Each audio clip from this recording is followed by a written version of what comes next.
Yeah, I think it's Michael Kitces that says that being diversified is always having to say you're sorry. And I love that because it's totally true. And you mentioned managed futures. It's probably the most obvious one because managed futures performance is always an outlier. It's so uncorrelated with traditional equities.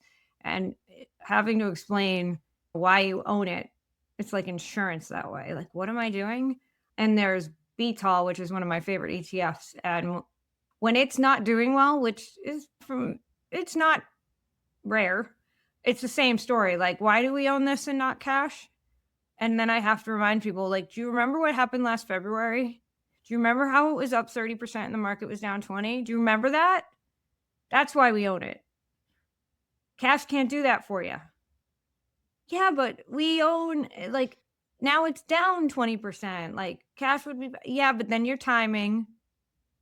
We don't own enough for that to be meaningful." You know what I'm saying? So, like, it's always having to say you're sorry. It's always having to explain the one thing, and to your point, if you're an advisor and you're doing your client reviews and it's the same thing every time that you're having to explain and it's complicated, and you're not confident in your own ability to explain why you own it and how it works, then you just wanna stop having the conversation.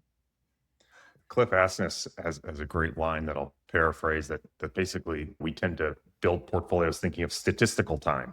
We look at these long-term lines and the diversification properties and go over 30 years.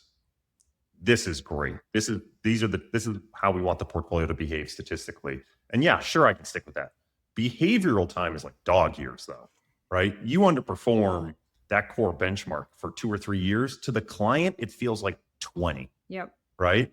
And there's only the client can't rent the conviction from you. If the client doesn't have the conviction for that investment, if they don't understand it and they ask you 3 or 4 times in a meeting about it, they're either going to force you to sell it or they're going to fire you as an allocator on their behalf. And so that's what makes these alternatives so very difficult to stick with. We know every allocator I talk to knows the principles of diversification and understands the benefits.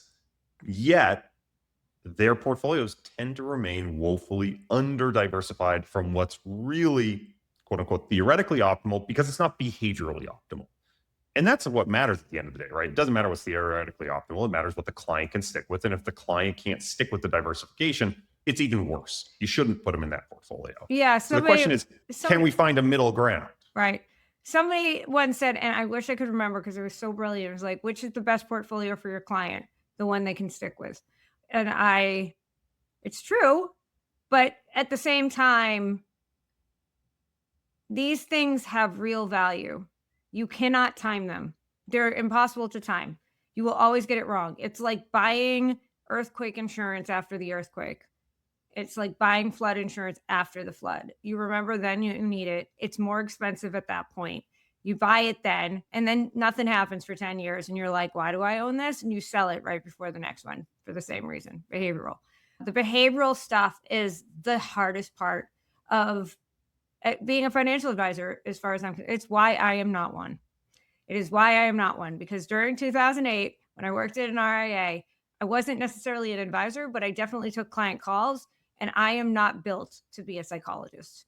I'm just not built to be a psychologist and have conversations with people who cannot listen to reason and rationality in a time of panic. They just cannot. Try to explain to my dad that he's not losing money if he didn't sell anything over and over and over again is the most frustrating thing ever. And this is what advisors do all day long. It's why I'm not an advisor. I always say they do God's work because I am not built for it. There's real psychological alpha that advisors can deliver for their clients, right? And it's always hard to think about the counterfactual. Well, how would the client perform if they were doing this by themselves?